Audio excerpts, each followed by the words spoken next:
हम सोनू कुमार स्वागत करते हैं आपको प्रेरणा क्लासेस में। आज बहुपद का दूसरा क्लास है, तीसरा क्लास है ना। पहला फॉर्मूला हुआ था, दूसरा में थोड़ा फॉर्मूला हुआ, थोड़ा चैप्टर हुआ था। आज देखिए पहला क्वेश्चन नंबर कौन था बोलो तो। इसका क्या निकालना है? द्विघात बहुपद के शून्य ज्ञात करना है पहले हम लोग को, और उसके बाद में शून्यकों और गुणांकों के बीच में संबंध स्थापित करना है। ठीक है, अब देखिए रोमन में लिखा हुआ है क्वेश्चन 15। ठीक है, अब इसमें देखिए ऐसा सोच रहे हैं तो इसमें आप फर्स्ट मिनट हट लगाइए तो फिर गड़बड़ हो जाएगा। इसमें क्या करना है, पहले इससे गुना कर देना है। क्या करना है, इससे गुना कर देना, 2xy हो जाएगा, अब px हो जाएगा। अब हम लोग इसमें से क्या कर लेंगे, कॉमन ले लेंगे। क्या कर लेंगे, कॉमन ले लेंगे। तो कॉमन लेंगे तो सब में x मिल रहा है तो x कॉमन लेंगे। क्या, तो pix स्क्वायर ना है तो px बच जाएगा। x तो कॉमन ले चुके हैं पहले से, तो क्या बच गया, 2q बच गया। अब यहाँ देखिए, अब इसमें क्या मिल रहा है, सब में कॉमन लेने का मतलब ऐसा संख्या लेंगे चाहे अंक लेंगे जो दोनों में हो, कॉमन उसी को लिया जाता है। तो इसमें क्या है, जो दोनों में p दोनों में है तो p लेंगे तो p स्क्वायर को p बच जाएगा। x यहाँ लिखेंगे ना, अब माइनस यहाँ है, अब माइनस कॉमन लीजिएगा तो बीच वाला प्लस हो जाएगा, माइनस माइनस प्लस।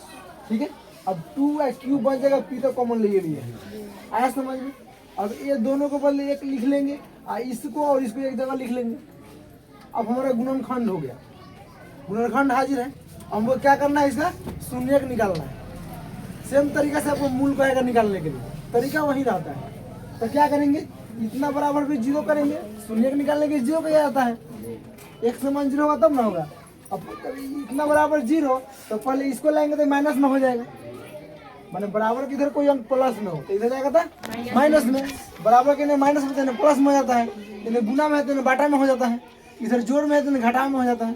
बात समझ में, इधर स्क्वायर में है तो रूट में हो जाता है, इधर ले जाने पर बराबर के उधर, ऐसा समझ में। अब इसको इधर लाएंगे तो गुना में है तो बाटा में हो जाएगा। एक्स का मतलब क्या हुआ, गुना में है बाटा में आ जाएगा। एक शून्य का मेरा ये हो गया। अब यहाँ देखिए इधर माइनस में है, इधर आएगा था सीधा प्लस में हो गया, एक शून्य क्या हो गया, तो शून्य मेरा 2 हो गया। अब शून्य का 2 पता चल गया। अब इसको अगर शून्य को निकालने के लिए कहा था तो हमारा इतना आंसर हाजिर है, लेकिन इसमें क्या करना है, इसके बीच में संबंध की सत्यता की जांच करना है, जांच करके बताना है कि सही है कि नहीं। तो आपको याद कीजिए, गुणांकों और शून्यकों के बीच में, शून्यकों और गुणांकों के बीच में संबंध के लिए आपको फॉर्मूला लिखाए हुए थे। क्या लिखाए थे, शून्यकों का योगफल, तो एक तो हम अल्फा मान लेंगे, एक को बीटा मान लेंगे। ठीक है, तो देखिए अल्फा बराबर इतना हो गया, बीटा बराबर इतना हो गया। अब आपको पता है द्विघात बहुपद का फॉर्म क्या होता है, ax square plus bx plus c, यही द्विघात बहुपद का फॉर्म होता है। अब एक्स स्क्वायर के बगल में होगा a का मान होगा। अब यहाँ देखिए एक्स स्क्वायर के बगल में तो p है, तो a बराबर कितना हो जाएगा, p। अब b के बगल, x के बगल में b का मान होता है, तो x के बगल में तो ये पूरा टर्म है, तो यहाँ पर पूरा लिख लेंगे। समझ में आया, इसको समझते हुए इसमें से मान लिखना है इसका a b c का। अब ये जो बच गया तो c का मान है यहाँ पर, देखिए आया समझ में, समझिए यहाँ c का मान लिख लिए, समझ गए सभी। अब लिखेंगे अल्फा प्लस बीटा, अब शून्यकों का योगफल निकालेंगे। क्या निकालेंगे, शून्यकों का योगफल क्या होता है, माइनस b बाई ए होता है, माइनस b बाई ए होता है, समझ में आया। अब माइनस b हो गया, अब बटा a, तो अल्फा है इतना, बीटा है इतना, देखिए p है। अब इसका बाटा का जोड़ कर लेंगे। क्या कर लेंगे हम लोग, इसको बाटा का जोड़ कर लेते हैं, पूछ लेते एक मान लेंगे जी। ठीक है, अब क्या है माइनस b बाटा a, तो माइनस b का मान कितना है देख रहे हैं, इतना, a का मान तो p है, आया समझ में। अब इसमें देखिए ये तो बाटा का जोड़ के तो p LCM निकालेंगे, तब p एकम p, तब सीधा हो गया 2q हो जाएगा। अब 1 से भागा देंगे p में, जैसे बाटा का जोड़ आप लोग करते हैं, कितना हो जाएगा, p एकम p, e से गुना हो जाएगा तो p गुना p स्क्वायर, इतना हो गया। अब इस माइनस से जब गुना करेंगे तो यहाँ पर प्लस कर देगा, दोनों आपको बराबर आ गया, दोनों टर्म हो गया, जांच हो गया आपका। अब इसमें अल्फा इंटू बीटा जांचना है, शून्यकों का गुणनफल जांचना है। शून्यकों का गुणनफल क्या होता है, अल्फा इंटू बीटा c बटा a होता है, फॉर्मूला होता है। अब अल्फा का मान कितना है आपका, देखिए माइनस 2 पी बटा गलती लिखा है नहीं, सॉरी यहाँ गलती है, क्यू है, सॉरी क्या है यहाँ पर क्यू है, गलती लिखा है यहाँ क्यू है, समझ में आया? कुछ क्या लिखा है यहाँ तो क्यू बटा पी हो गया, इसका मान पी। अब समझ में आया? अब सब ठीक ठाक है। चलिए अब अल्फा का मान इतना है, बीटा का मान इतना है, पी से पी कट गया ना, अरे गुना में ऊपर नीचे कट जाता है ना जी। अब इसमें देखिए सी बटा है, तो सी का मान कितना है आपके सामने देखिए, इसमें सब लोग लिखे हैं, हो गया तो इतना लिख दिए। तो इस पी से पी कट गया तो माइनस 2 क्यू बच गया, इधर माइनस 2 क्यू बच गया, दोनों बराबर है जी, बस हो गया, मेरा जांच हो गया। यही करना था, सब ज्यादा की जांच कीजिए। अगर जांच करने के लिए कहेगा तब आपको जांच करना, नहीं तो सीधे आप सुनने के निकाल के छोड़ देंगे, कोई दिक्कत परेशानी। अब इसको हम मिटा दें, ठीक है, आगे बढ़िए। अब दूसरा सवाल है इसको, तो इसको फर्स्ट इंटू थर्ड पर इसको तोड़ सकते हैं, ये रफ सीट है समझने के लिए। तो फर्स्ट आपका इतना है, थर्ड इतना है, ठीक है। फर्स्ट कितना है आर स्क्वायर एक एस स्क्वायर, ठीक है, इतना है, थर्ड इतना है, गुना करेंगे तो इतना हमको होगा कि नहीं, बोलिए। अब 9 है इसमें, तो 3 3 9 होता है। अब 9 को 2 भाग में बांटे हम लोग, 3 और 3 में बांटेंगे, 3 3 9 होता है ना। अब इस दोनों को जोड़ेंगे हम लोग, यहाँ प्लस होगा, सॉरी यहाँ प्लस होगा, दोनों को जोड़ेंगे तो कितना हो जाएगा, 6 आ जाएगा। तो फर्स्ट में थर्ड तो यही कहता है कि पहला को तीसरा को गुना कीजिए, और इस हिसाब से दो भाग में बांटिए कि जोड़ दे चाहे घटा दे, बीच वाला आ जाना चाहिए जी। तो यही आपको आ जाएगा ना। अब इसको बीच में रखिए। अब देखिए इसमें कॉमन क्या कर सकते हैं, इसमें भी आर है, इसमें भी आर है, इसमें भी एस है, इसमें भी एस है। तो आप आर एस कॉमन लेंगे, एक्स दोनों में है, आर एस एक्स कॉमन लेंगे तो इधर आर स्क्वायर है, तो एक बार बचेगा ना, एगो एक्स एस बचेगा, एगो एस बचेगा। इधर ए में से आर एस कॉमन ले लिए, आर एस में से खत्म, तो 3 टी बच गया। और इसमें उसी तरह देखो यहाँ पर 3 से 9 कट जाएगा 9, और 3 यहाँ पर हेले हैं, तो दोनों कॉमन हो जाएगा। वो टी स्क्वायर है, यहाँ पर टी हेले हैं, तो कॉमन लेंगे तो इसमें कथी बच जाएगा, आर बच जाएगा, एस एक्स बच जाएगा, और ये बच गया। दोनों सेम है तो एगो लिख दिए, और इसको लिख दिए और इसको लिख दिए। अब दोनों इक्वल टू 0, इतना बराबर इतना आ जाएगा, और इसको इधर बाहर ले जाएंगे यार। अब इसको इधर बाटा में आ जाएगा, एक्स के माने वो इतना आ जाए, यहाँ देखो। अब यहाँ आ जाएगा तो ये बाटा में आ जाएगा, दोनों का मान सेम है, माने अल्फा का मान शून्य का मेरा इतना आ गया। अब अल्फा का मान इतना हो गया, बीटा का मान इतना हो गया, और फिर इसका जांच करना है जिस सेम तरीका से।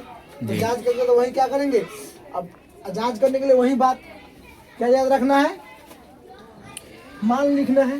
क्या करना है, मान लिखना है। तो बताए थे कि द्विघात बहुपद का फॉर्म क्या होता है, a x square plus b x plus c. अब एक्स स्क्वायर के बगल में क्या है, आर स्क्वायर एक्स स्क्वायर लिख दिए का मान जी। अब बी का मान एक्स के बगल में लिख दिए, और सी का मान देखिए रहे हैं, इसको समझते हुए मान इसमें लिख दिए, इसको मिटा देते हैं।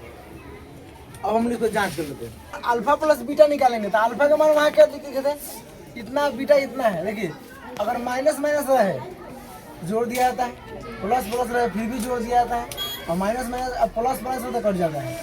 देखिए दोनों सेम है, ऐसा नहीं कीजिए इसको कटा मत दीजिएगा, माइनस माइनस तो जुट जाएगा। एलसीएम निकालेंगे, सेम है तो एक एकम एक हो जाएगा, इससे एक से कटेगा तो फिर इससे गुना करेंगे, दोनों चिन्ह बराबर तो जोड़ देंगे। अब इसमें देखिए एक बार से एक बार कट गया, एक बार से कट गया तो बच गया आर एस, दोनों टर्म बराबर हो गया, बस हो गया। यहाँ पे देखिए अल्फा इंटू बीटा निकालना है, सी बटा ये होता है, तो अल्फा इतना है, बीटा गुना करेंगे तो कितना हो जाएगा, 3 3 9 टी गुना T square, R square S square हो जाएगा। इतना हेले है, दोनों टर्म बराबर हो गया, मेरा हो गया जांच। अब इसमें देखिए, अब यही चीज़ आपको लैंग्वेज में है, भाषा में दे दिया है, हालांकि परीक्षा में ऐसे आएगा आपको, हम तो एक बार यहाँ दे दिए, क्वेश्चन दे दिए 10-12 को। अब इसमें आपका द्विघात बहुपद शून्यकों का शून्यक ज्ञात करें, उसको शून्य के गुणांकों के बीच में संबंध जांच करना है। तो इसमें क्या करना है, देखिए सबसे पहले फर्स्ट में थर्ड को गुणनखंड कर दिए, पहला है तीसरा है गुना कीजिए, 2 भाग में बांटे, तो 5 दूना 10 हो गया हाई, और 2 घटाएंगे तो 8 पूछ जाएगा। लेकिन यहाँ माइनस है तो बाकी को माइनस करेंगे, समझ में आया, करेंगे ना। अब कॉमन लेंगे तो 5 एकम 5 और 5 दूनी 10, यहाँ तक हो गया। अब 2 कॉमन लेंगे तो x बचेगा, 2 दूनी 4, तो बगल में होना चाहिए, समझे। तो इसको हम इधर लाए, इसको इधर लाए, क्वेश्चन आपको जैसे तो सही बना दीजिएगा। आपको समझना ना है कि भाई कैसे हमको टर्म रहना चाहिए। अब तो इसको अब हम इधर ला दिए, इसको इधर ला दिए, ऐसे कर लिए, बांट दिए, इतना आ गया हमारा गुणनखंड, इतना आ गया, दोनों का इक्वल टू 0 का, इधर आएगा तो प्लस में हो जाएगा, इधर पहले आएगा माइनस में, फिर जाएगा बाटा में आ जाएगा, 2 को शून्य के मेरा आ गया। अब अल्फा का मान इतना, बीटा का मान इतना हो गया। अब फिर वही बात, अब जानते हैं द्विघात बहुपद होता है ax² plus bx plus c। अब x स्क्वायर बगल में 5 है तो ये बराबर 5, x b के बगल में कितना है 8 है, 8 हो जाएगा, 80 के बगल में 4 हो जाएगा, मान लिख लिए। अब क्या करना है इसमें, अब आपको अल्फा प्लस बीटा निकालना, अल्फा का मान इतना है, प्लस माइनस हो गया, बाटा का जोड़ निकालेंगे, तो नीचे तक कुछ नहीं है, एक होगा ना जी। 5 एकम 5 तो 5 दूनी 10, 5 एकम 5 तो 1 पचे 5, 1 पचे 5 तो 2 पचे 5 एकम 5 तो घटेगा तो 8 होगा, दोनों बराबर हो गया जी। बस अब यहाँ देखिए अल्फा इंटू बीटा निकालना, अल्फा का मान इतना है, बीटा का मान इतना है, गुना करेंगे 2 दूनी 4 प्लस माइनस माइनस, इतना होगा, दोनों बराबर आ गया जी, हो गया। अब हर तरीके का क्वेश्चन आपको बता दिए, और चेक कराइए आप लोग, देखते हैं। Okay, thank you.